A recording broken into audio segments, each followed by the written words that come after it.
Teologia Moral para Leigos, Padre Antônio Roio Marim. A virtude teologal da caridade. Chegamos ao capítulo mais importante de toda a teologia moral.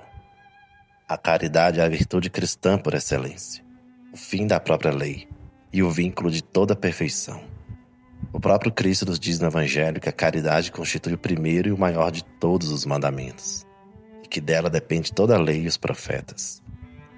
Como é sabido, a caridade, embora seja uma virtude em espécie atômica ou indivisível, abarca 3 campos ou objetos materiais muito distintos: Deus, nós mesmos e o próximo. Neste capítulo estudaremos unicamente a caridade para com Deus e os pecados opostos, depois de algumas considerações sobre a caridade em geral. A caridade em geral. Resumiremos o pensamento de Santo Tomás de Aquino em seu maravilhoso tratado De Caritate, da segunda parte da Suma Teológica. Indicamos entre parênteses o número da questão e do artigo. Noção. Alguns derivam a palavra caridade do grego, graça, benevolência, e outros do latim caros, coisa grata, de muito apreço. Como quer que seja, sugere sempre a ideia de amizade, de amor mútuo entre os que se amam. Santo Tomás começa seu tratado De Caritate perguntando se a caridade é amizade. Responde afirmativamente e explica de que maneira a caridade é uma amizade entre Deus e o homem, que implica uma mútua benevolência fundada na comunicação de bens. Por isso a caridade pressupõe necessariamente e é inseparável da graça, que nos torna filhos de Deus e herdeiros da glória. A caridade é uma realidade criada, um hábito sobrenatural infundido por Deus na alma. Pode ser definida como uma virtude teologal infundida por Deus na vontade, pela qual amamos a Deus em si mesmo sobre todas as coisas e a nós mesmos, bem como ao próximo, por amor a Deus. Examinaremos brevemente essa definição. Uma virtude. A caridade é virtude especificamente una, com espécie atômica ou indivisível. Porque, ainda que seu objeto material recaia sobre objetos tão diversos, Deus, nós e o próximo, o motivo do amor, que é a razão formal especificativa, é único, a bondade divina. Daí se segue que, quando nos amamos a nós mesmos ou ao próximo por algum motivo diferente da bondade de Deus, não fazemos um ato de caridade, mas de amor natural, filantropia e etc., ou acaso de puro egoísmo, em razão das vantagens que tal ato nos possa trazer. É teologal. É teologal em seus 3 aspectos: para com Deus, para com nós mesmos e para com o próximo. Porque, embora nós e o próximo não sejamos o próprio Deus, o motivo do amor há de ser sempre Deus, sob pena de sairmos do âmbito ou esfera da caridade. Daí a excelência soberana do amor de caridade. Tem sempre razão de virtude teologal, qualquer que seja o objeto material sobre o qual recaia. Infundida por Deus. Sendo uma virtude sobrenatural, o homem só pode chegar a possuí-la por infusão divina. Jamais poderia alcançá-la por suas próprias forças naturais, já que a ordem sobrenatural supera e transcende infinitamente o poder e as exigências de toda a ordem natural. Por isso Deus a infunde na medida e no grau que lhe apraz, sem de modo algum levar em consideração os dotes ou qualidades naturais daquele que a recebe. Na vontade.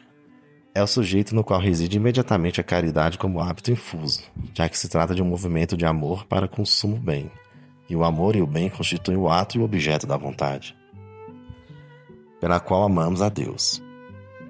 É o objeto material primário sobre o qual recai a caridade. Este amor há de ser duplo, afetivo e efetivo.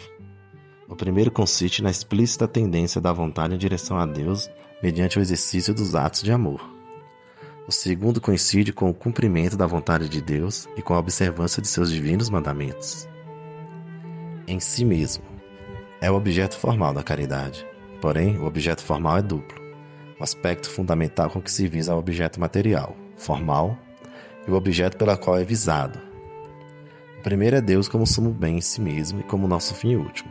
O segundo é a bondade incriada de Deus considerada em si mesma, uma vez que abarca a essência divina, todos os atributos divinos e as 3 pessoas divinas. Sobre todas as coisas. É uma exigência intrínseca da caridade, brotada da soberana excelência de seu objeto. Desde o momento em que se amasse alguma criatura mais que a Deus ou tanto como a Deus, a caridade seria ipso facto destruída. O amor a Deus há de ser o motivo de todos os demais amores, ou ao menos há de prevalecer sobre eles. e a nós bem como ao próximo. É o objeto material secundário, constituído por todas as criaturas racionais que chegaram ou podem chegar à eterna bem-aventurança. Anjos, bem-aventurados, almas do purgatório e todos os homens do mundo. Por amor a Deus. É o motivo formal da caridade, que há de se subsistir sempre, ainda que quando recaia sobre nós mesmos ou sobre o próximo. Por falta deste motivo formal, não constitui verdadeiros atos de caridade a imensa maioria dos atos de amor a nós ou ao próximo que praticamos inconscientemente. Nem a simpatia, nem a compaixão natural, nem sequer a voz do sangue são suficientes para que haja um verdadeiro ato de caridade. Ou nos amamos a nós e ao próximo por amor a Deus, ou não existe um amor de caridade sobrenatural. Excelência. A caridade é a mais excelente de todas as virtudes, não somente por sua própria bondade intrínseca, é a que mais nos une a Deus, senão porque, como forma extrínseca de todas elas, dirige e ordena ao fim sobrenatural, último, os atos de todas as demais virtudes infusas, inclusive os da fé e o da esperança, que sem a caridade seriam mortas e informes, apesar de conservar sua própria forma específica. A caridade, da mesma forma que as demais virtudes, não aumenta ou se arraiga mais na alma por qualquer ato imperfeito, mas apenas por atos mais intensos que os anteriores. Este princípio tem enorme importância prática.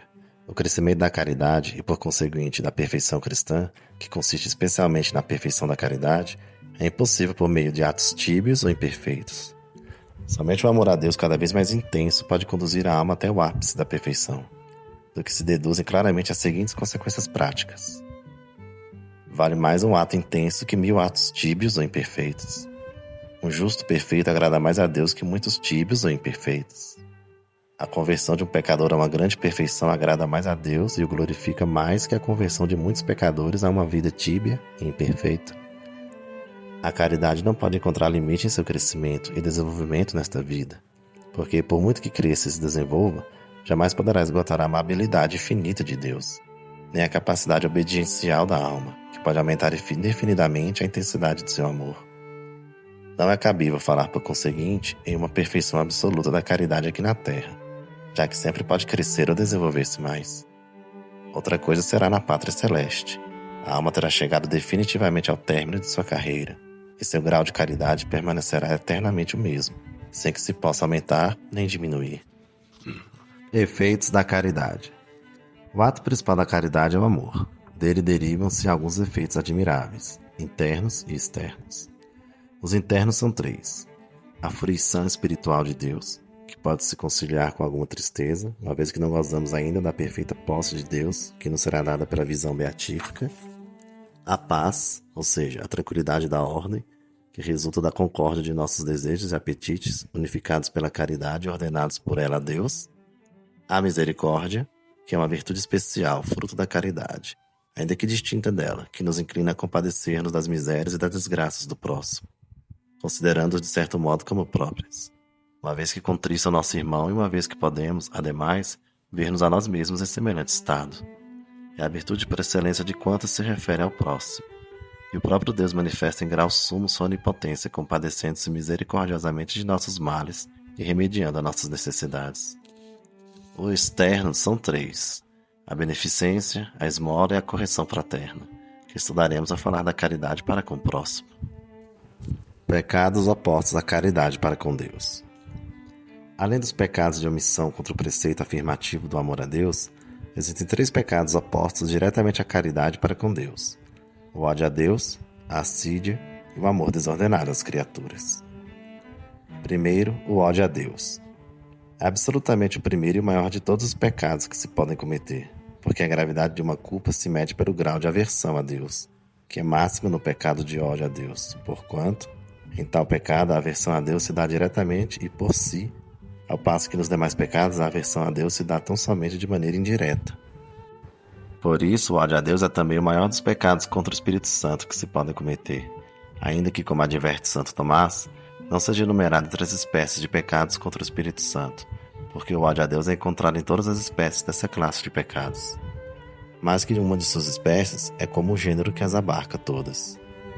Note-se, não obstante, que há 2 tipos de ódio, o de inimizade e o de abominação. O ódio de inimizade, chamado também de malevolência, é aquele que considera uma pessoa como má em si mesma ou lhe deseja algum mal. Opõe-se diretamente ao amor de benevolência e de amizade. E quando recai sobre Deus, é um pecado gravíssimo, o maior de todos os possíveis, que destrói totalmente a caridade ao se opor diretamente à infinita bondade de Deus em si mesma. O ódio de abominação, chamado também de aversão, é aquele que rechaça uma pessoa não por suas más qualidades, senão porque resulta nociva para nós. Por exemplo, o ladrão que abomina a polícia. Opõe-se diretamente ao amor de concupiscência, e quando recai sobre Deus, por exemplo, pelos castigos que nos inflige ou com os quais nos ameaça, constitui também um pecado gravíssimo, embora não tanto como o anterior, que recaía diretamente sobre sua própria infinita bondade. Do ódio a Deus podem proceder muitas blasfêmias, execrações, maldições, sacrilégios, perseguições à igreja, etc., em cujo caso todos estes pecados, além de sua própria malícia específica, adquirem a malícia satânica do ódio contra Deus. A assídia. Já aludimos a ela ao falar dos pecados capitais. Consiste no tédio ou preguiça espiritual, que se opõe à fruição do bem divino procedente da caridade, e provém do gosto depravado dos homens, que não encontram prazer em Deus e consideram tristes, sombrias e melancólicas as coisas que a ele se referem.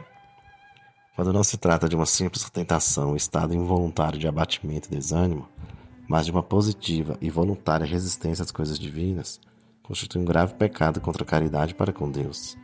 Dele procedem, como de vício o pecado capital que é, outras muitas desordens, entre as quais se destacam a malícia, o rancor, a pusilanimidade, o desespero, o torpor ou indolência em observar os mandamentos e a divagação da mente em coisas ilícitas. Terceiro, o amor desordenado às criaturas. Todo amor desordenado às criaturas, que nos leva a antepô-las ao próprio Deus ou ao cumprimento de sua divina vontade, é pecado mortal contra a caridade ou amor a Deus, devido ao grave desprezo que pressupõe ao sumo e infinito bem. Essa desordem está presente de uma maneira geral em todo pecado grave. Em todos eles se antepõe a criatura ao Criador, mas unicamente constitui um pecado especial contra a divina caridade quando alguém voluntária e advertidamente ama tão desordenadamente uma criatura que está disposto a violar qualquer preceito divino antes que renunciar a ela, ainda que não o viole de fato. Essa perversa disposição habitual ou atual não se opõe a nenhum outro preceito, já que por hipótese não viola de fato nenhum, mas apenas ao preceito de amar a Deus sobre todas as coisas. Por isso constitui um pecado especial contra a divina caridade. Mais ainda, esta perversa disposição, que coincide com o egoísmo mais repugnante, é a causa de todos os demais pecados, inclusive do pecado de ódio a Deus.